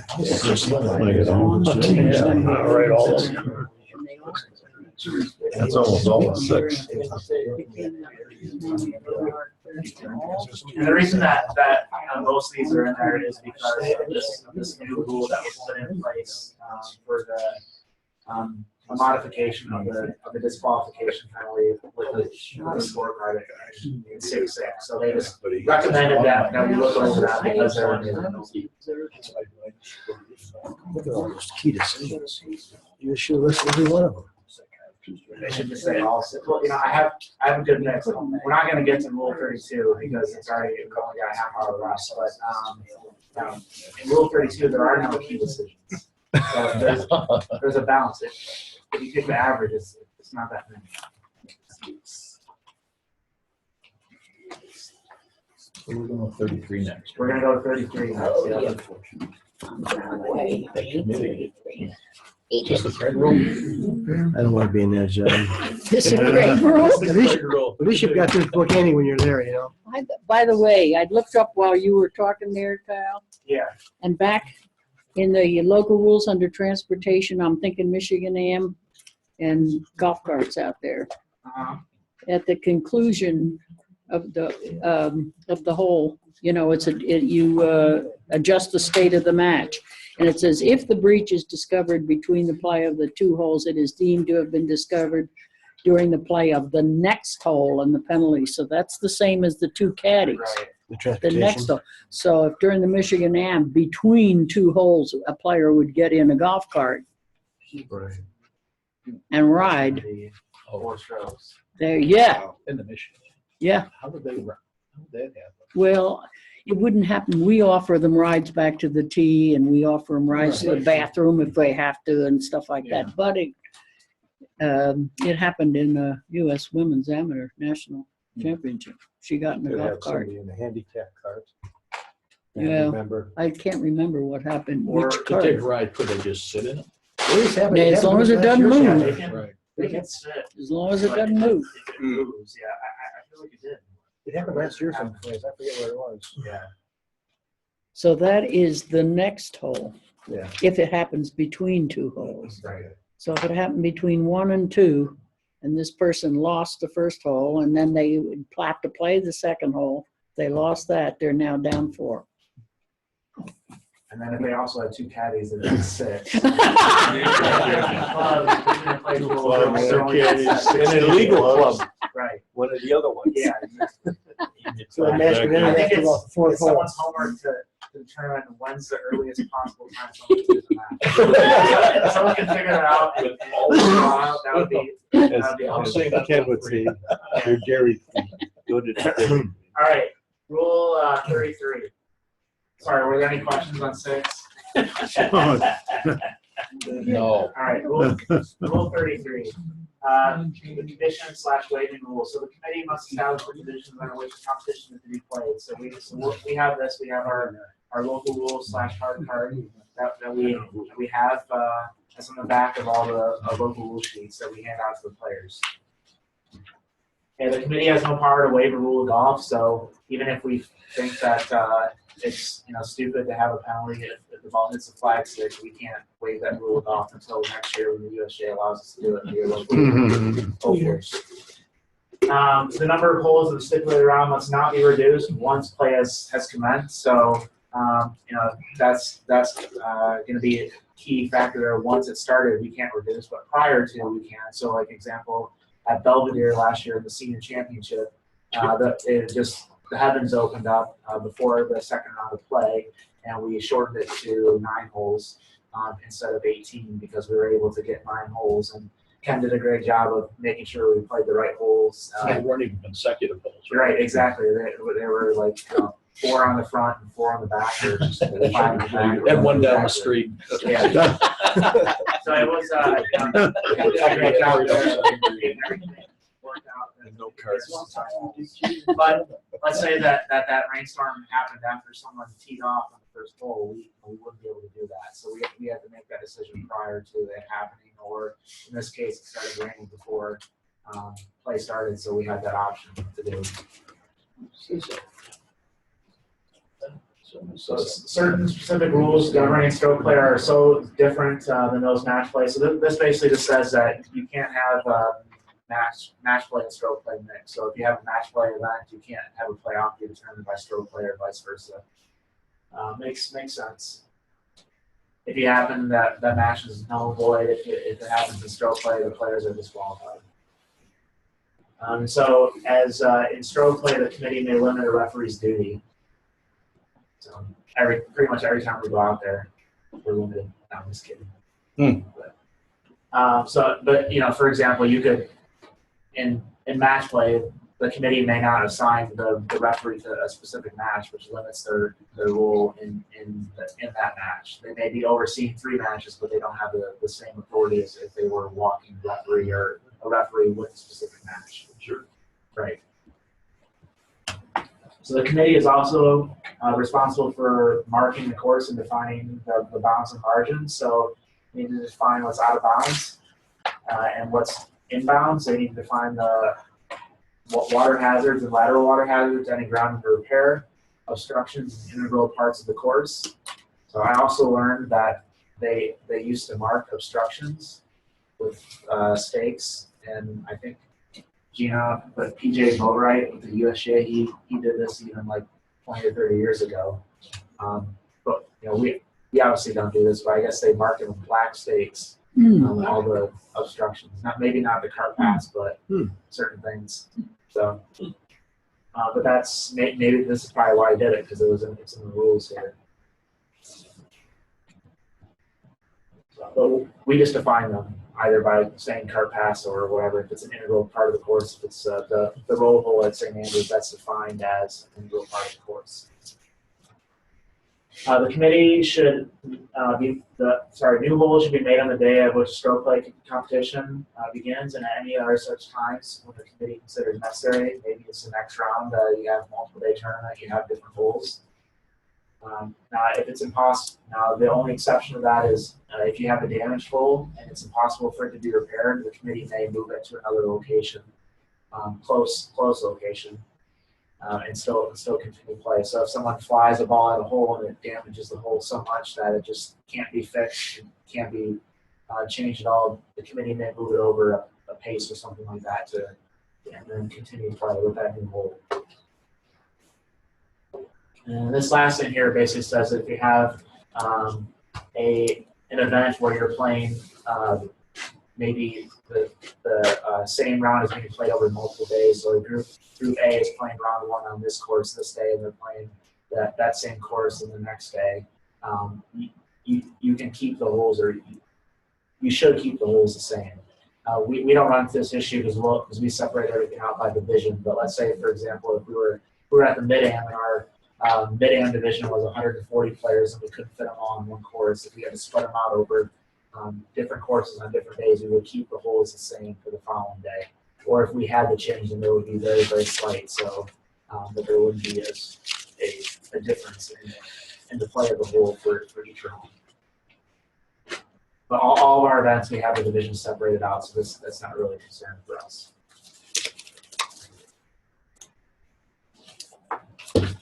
Practice rounds, so the committee needs to define the practice round. If there's not a good practice round practice round, then the committee may use part of the course to do that. So you could see them turn a certain part of the course into a driving range if they feel like they need to, or maybe use part of the putting green as a practice putting green if there's not a normal practice putting green. That's all been done before, but it's not recommended. But if you feel like you need to provide appropriate practice facilities, you can use the competition course to do that.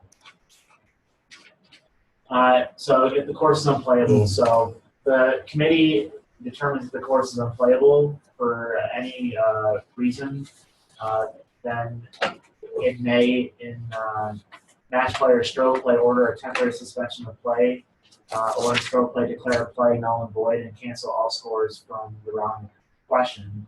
When a round is canceled, all penalties incurred in that round are canceled, including disqualification penalties.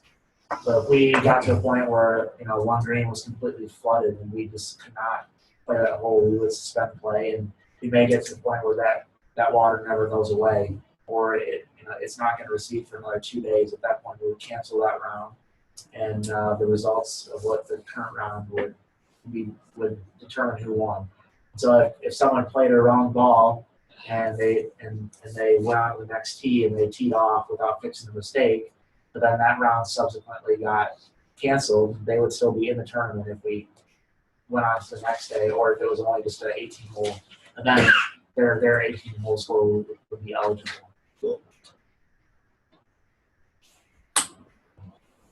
And so this rule, your decision 33-2D/1 talks about what circumstances surround canceling around and kind of the rationale behind that. So here's this decision. So guidelines on whether to cancel around. So in stroke play, in what circumstances should a committee cancel around? There's no hard and fast rule. The proper action depends on the circumstances in each case and must be left to the judgment of the committee. Generally, a round should be canceled only in a case where it would be grossly unfair not to cancel it. For example, if some competitors begin a round under extremely adverse weather conditions subsequently worsen and further play that day is impossible.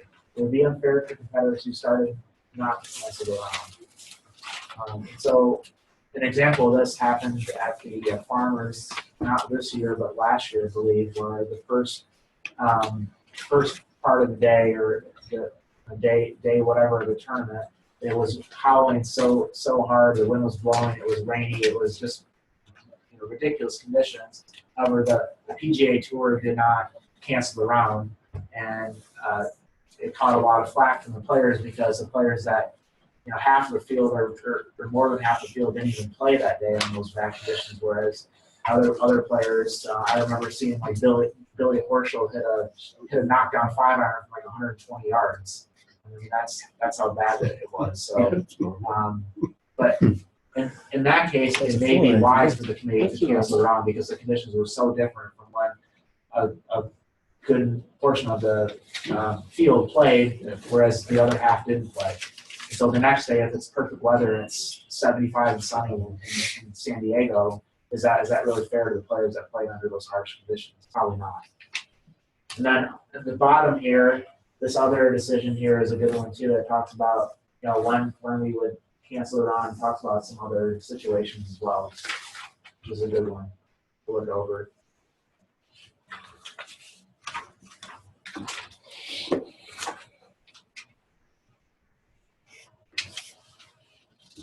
Obviously, going back to that, we want to do everything we can to complete as much of the competition as we can. So that's why at the senior championship this year, we tried to get those 9 holes in, even though it was a little bit of extra work to get the players around from the front 9 to the back 9 and vice versa. It was still providing more holes to determine a better, more qualified champion, you would say. Or in the qualifiers, like for the Michigan Amateur, it just plays hell. Right, sure. You've got to reschedule. I mean, people took days off work. How do you get a course again? Yep. I mean, I've seen Jeannie, and she's tough to do backflips to finish a competition.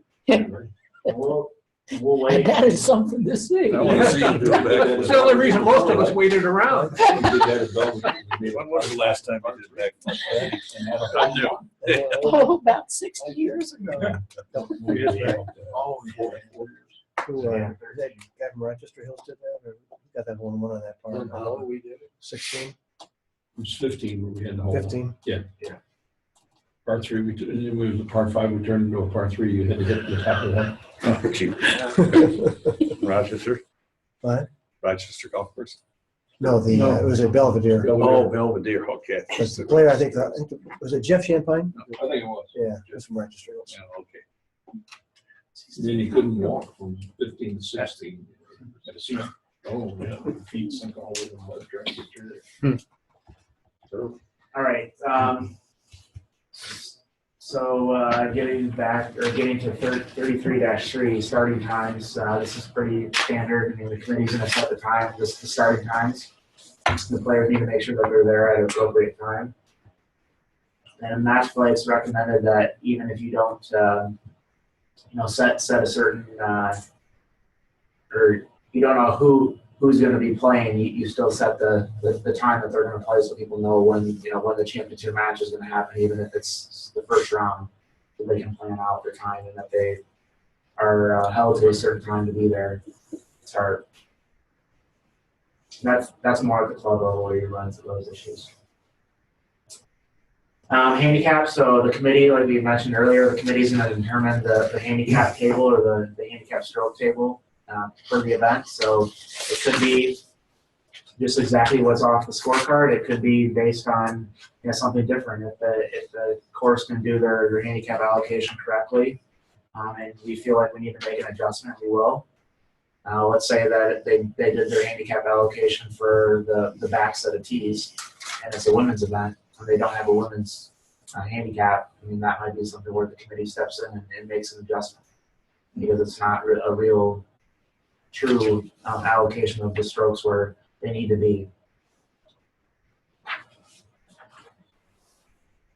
All right, scorecard, again, self-explanatory. The committee is going to be responsible for providing the scorecard, and they're going to be responsible for the addition of the scores and then the application of the handicap that's recorded on the scorecard.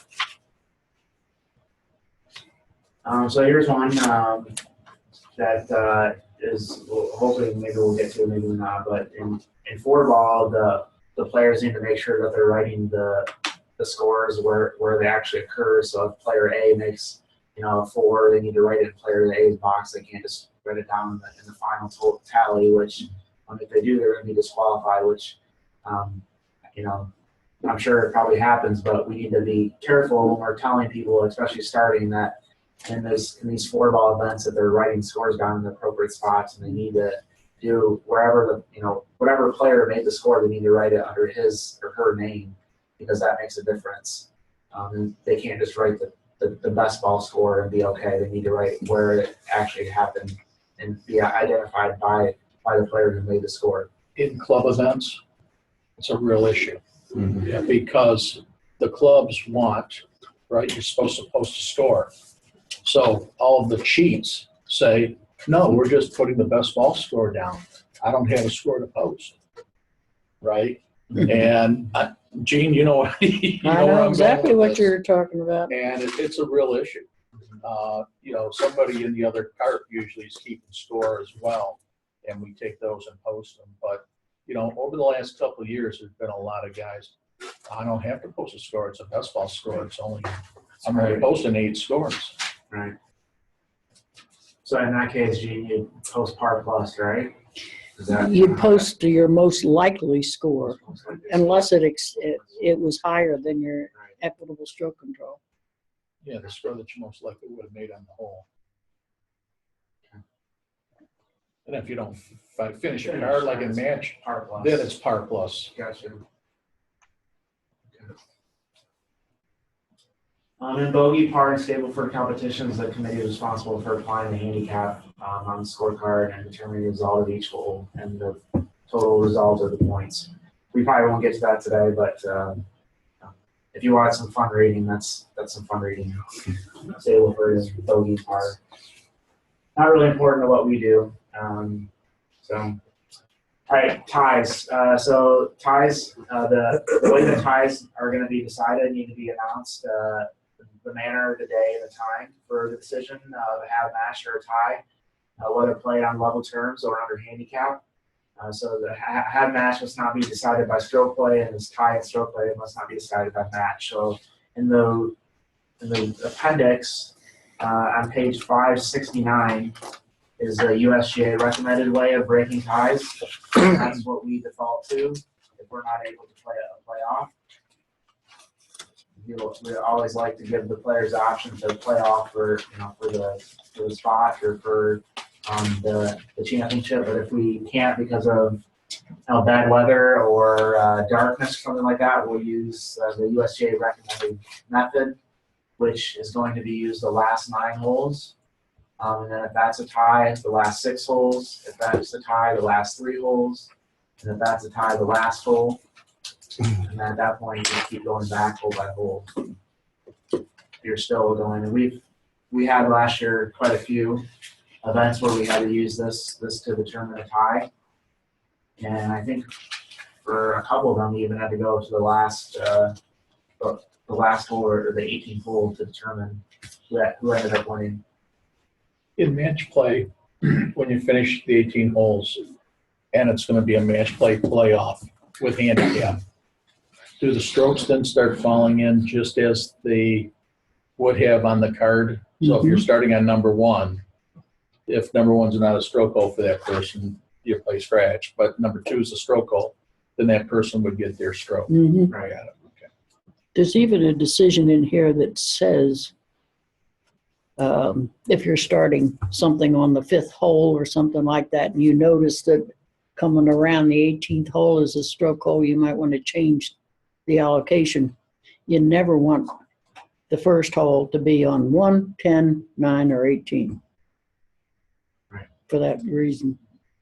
And that's another thing too. When we're looking to pick a playoff hole, we'll take that into consideration for a net event or event where that's going to come into play, because one, we may not want the handicap to be an issue or whatever for someone, or we want to make sure that it's not going to be the deciding factor. And then in some cases, depending on the type of the competition, if it's a handicap event, you may use one ninth of the handicap to determine the winner, or 1/6 or 1/3. One half, 1/3, 1/6, 1/9. Right, and that would be if it's like a stroke play event, just a regular stroke play event where you're determining their back nine score, you use 1/9 of their handicap to do that. Whereas if it was a 4-ball stroke play event, you would actually it would be on the actual holes, because it's hole specific there. What page is this on again? 570, 569 under C. 569.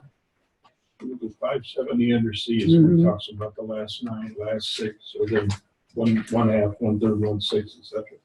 So the last 2 paragraphs under C.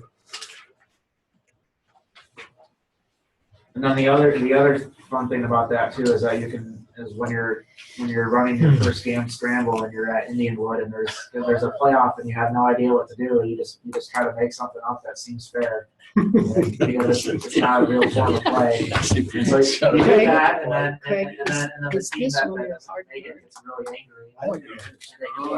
Or do you put it on your local rules for each of your tournaments?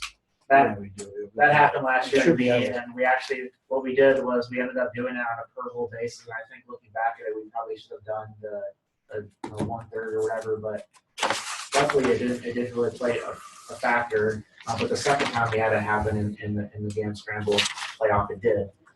So there's always things to consider, and we always have to remember what type of play it is. If it's where the handicap's applied at the end, or if it's applied on a hole by hole basis, and that determines how you're going to apply the handicap. Whether it's going to be a fraction or it's going to be actual stroke based on the per hole. That's why those net events are so fun, right, Gene? Oh, yeah. You learn so much. Gene's Law. You can So much more. play in that playoff with a handicap of 7.256. Yeah. We had a playoff like that. 7.2 beat 7.4. You won that hole with a 2.73. Or lost by 2/10. Yeah. Yeah. All right. Rule 33-7, this is a bad person penalty. What I like to say, the etiquette disqualification. So a penalty of disqualification may, in exceptional circumstances, be waived, modified, or imposed if the committee considers such action warranted. So any penalty less than disqualification must not be waived or modified. So a 2-stroke penalty can never be turned into a 1-stroke, or a 1-stroke penalty can never be turned into a 2-stroke. But a disqualification penalty could be lessened or waived or modified depending on the circumstances.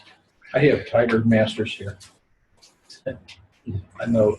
Yeah, I think in that case, I'm not Right when he dropped the ball and. Mhm. It wasn't what Fred referred to though. Yeah, Fred went back to I the whole don't think it TV was, rule. yeah, it wasn't quite, but I think, it's a way to kind of look at it, yeah, I mean, that'd be possible. I think the one where they mentioned, or that I remember reading is something about being late or something where if they're not there within a certain time and it's within 5 minutes, and it's typically a disqualification, or maybe it's like a resumption of play, and the player doesn't resume play right away, but they wait 3 minutes and they resume. Technically speaking, they should be disqualified if they don't resume play right away. But in equity, because you have 5 minutes to be late, they change it to 2 strokes. I don't know if that's true, so don't quote me on that, but I believe that's the decision that I read in there at some point in time. That decision may not even be in there anymore, but I remember reading something along those lines. All right, so if the committee considers that a player is guilty of a serious breach of etiquette, they may impose a penalty of disqualification for this rule. So this is the more practical use of this rule. You'll see if ever you see a DQ in Rule 33-7, it's because the player did something bad. Let's say that they didn't like a ruling that they got from Craig, and they cussed him out, and they pushed him in a water hazard. We would of course first go get Craig first, but then we would disqualify the player after. It happened for cursing up in Spring Meadows in the Michigan Amateur. Okay. Kid just got vile, and we said, "You're out of here." Yeah, that's a great real life example. I mean, people could hear this person Right. 2 fairways away. Oh, yeah. I remember that one. Yeah, and then the next day I'm with the group. Did you hear what happened to Jack? I mean, Right. all he did was say, I said, wait a minute, guys. Yeah. 3 of you have played in our events before. Does that sound like the way we would do that? Right. Or does it sound like a friend who's trying to minimize what happened? Like a defense attorney. Yeah. Players looking out for players. Right? Never happened. Yeah. It's Rule 35. That's one beyond equity. Yeah. Sound like that's what we So here's a good decision here, 33-7. Leroy. That talks about modifying penalty, disqualification penalty. They're defines what a serious breach of etiquette is. So in Rule 33-7, what is meant by a serious breach of etiquette? Serious breach of etiquette is behavior by a player that shows a significant disregard for the aspect of the etiquette section, such as intentionally distracting another player or intentionally offending someone. Although a committee may disqualify a player under Rule 33-7 for a single act that it considers to be a serious breach of etiquette, in most cases it is recommended that such penalty should be imposed only in the event of a further serious breach. So in Jim's case, and then at Spring Meadows, that was severe enough to just throw him out right away. Let's say that they yell out, a swear word, and it's everyone can hear it. That would be something where we'd say, hey, don't do that again. If you hear anything again, you're done. But since it was loud and it was prolonged and it was directed at someone, it sounds like then it was just an automatic. See you later. See ya. Don't come back next year, hopefully. Don't come back a changed man.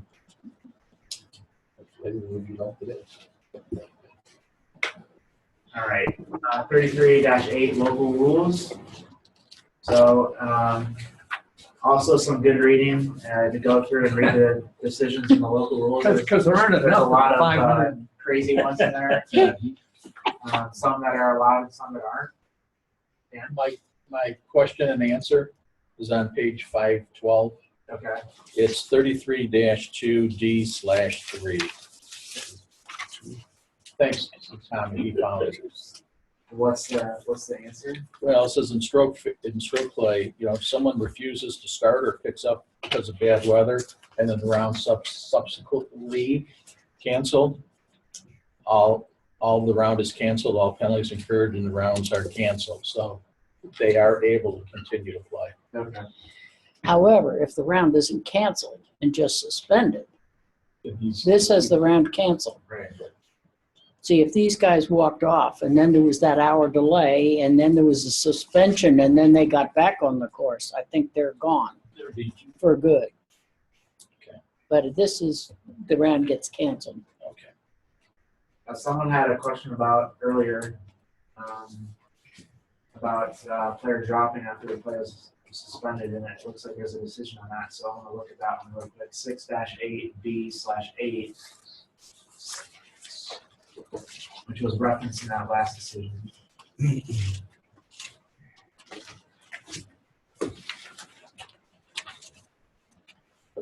And it says here, players must discontinue play immediately following suspension of play. It's on page 123, 123. Must discontinue play immediately in a potentially dangerous situation. After such a suspension is signaled by the committee, may a player proceed under a rule by dropping the ball and determining an appropriate reference point. Here's point of the league.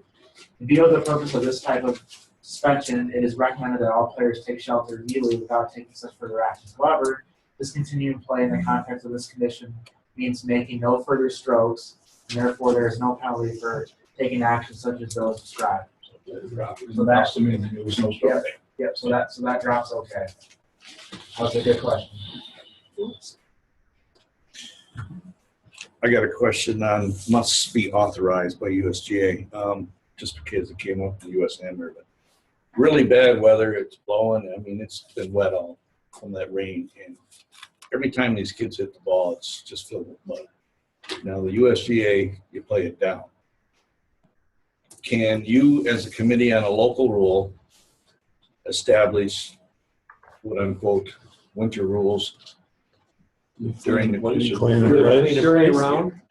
before the round starts without going to the USGA? There's language. There's language in the appendix for how to write your local rule. Yeah. So it says you must be authorized by the USGA, and they will not give you that status. During play, you can't. No, that's the start at the start of the round. Prior, that's okay. Rain all night. You can hardly walk on the course. Thick, plain, and cheap, right? Yep. Yeah. Right. Yes, you can do that, but if Hartman's running the tournament, I'm telling you right now, it ain't gonna happen. I agree with that. Well, the USGA wouldn't either. That's what they Well, told us. PGA does. PGA does it all Yeah, the they time. do a lot of stuff. So, but like in your local club, the important thing is though to say must play square Right. within 6 inches One on the club spot, line. one club length, but you've got to fill in that blank. Well, also, Where do it you- has to be in your own fairway. Because if you do it through the green, the guy that's behind a tree gets out from behind the tree. If you've given him a club length. Not even if you've given a No, club if you've length. got to place it back, you can clean it, but place it back where it was. Yeah, and I've never that's seen fine. that. If I mean, if we ever did that, which again, They'll never as- do it. As Dan said, is a very high, or it's just probably not going to happen. But if we did it, we would do lift, clean, and replace, not lift, clean, and replace, and replace something back in that same spot.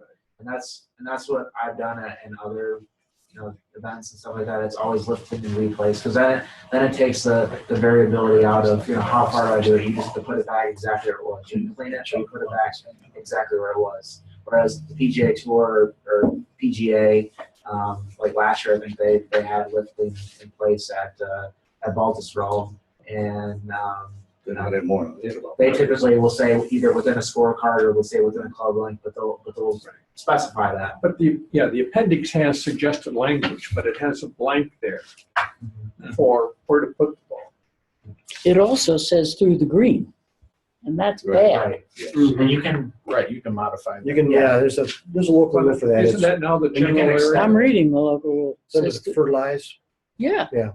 At the You top can of say 558. and close to known areas, or 557. you can modify it to through the green. It's you can define the area that you want to. Most of the time when the PGA Tour does it or the PGA of America does it, it's in closely known areas, not through the green. But if we were to do it, we would probably do it in closely known areas again. But you don't have to get authorization from the USGA. no, For our You tournament, run your own tournaments. exactly, yeah. we wouldn't do it for a USGA tournament probably. No, you could, We wouldn't do it If we- without calling them. Yeah, we went without calling them. Well, yeah, I mean, then we are administering their tournament. Right. We're sort of like their agents, Right. unpaid, but they're agents nonetheless. Well, Kyle, when you send in that you have Probably the only found your agents in site, sports that are- you also have to give them a rain date, Correct, just for that very reason. correct. Yeah. All right, we're gonna finish up here really quick. We're almost done with 33. So the committee may establish local rules, as we know. I mean, some that you're familiar with seeing. The embedded ball rule is a local rule that's put in the sod seams are typically put in the integral parts of the course. These are all local rules that are put in by the majority of committees, whether it's us or the USGA, or PGA, or whoever. And a rule of golf must not be waived by local rule. However, if the committee considers that local abnormal conditions interfere with the proper playing of the game, to the extent that it is necessary to make a local rule that modifies the rules of golf, the local rule must be authorized by the USGA. So as Mike was saying there, I mean, lift clean in place locally would be okay, but if we were running a USGA qualifier, we would definitely check with them prior to doing that, because we wouldn't want to jeopardize the competition. Even though if we did it for everyone, it would. I mean, I'm sure they would give us the grace to do that, but they would probably strongly suggest it. And as Dan said, it would never even come across Ken's mind. And he'd probably rather cancel the tournament than do that. Believe me, we've been there. Yeah. I've hit a ball 30 yards left because the mud was on the opposite side of the ball. But And all I did was yell Hartman. also Ken's defense, he does check it. So for example, this year at Belvedere, before we started play, I was able to go out and hit a few drives, and it took a little bit extra time to try to hit it in fairway for me. But we went out and we tested it, and we looked at balls. So it's not just Ken saying automatically. He's gonna go out there and look at it and see if there's any bud balls, which we will do with either someone, myself in that case, or another. Probably wouldn't be a player, but like a pro at the club or something like that. You remind me again, we were at Belvedere for the Michigan Amateur a few years ago. It was very, very wet. So we shortened the par 5 to a par 4 and then shortened it into a par 3. And wouldn't you know that as a par 3 that day, somebody aced it and couldn't wait to get into the clubhouse to get one of their scorecards so he could show acing a par 5. That was what, Belvedere on the 15th hole, wasn't Yes. it? Yes.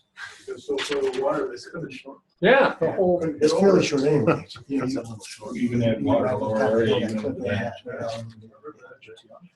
All right, and then key decisions here for 33.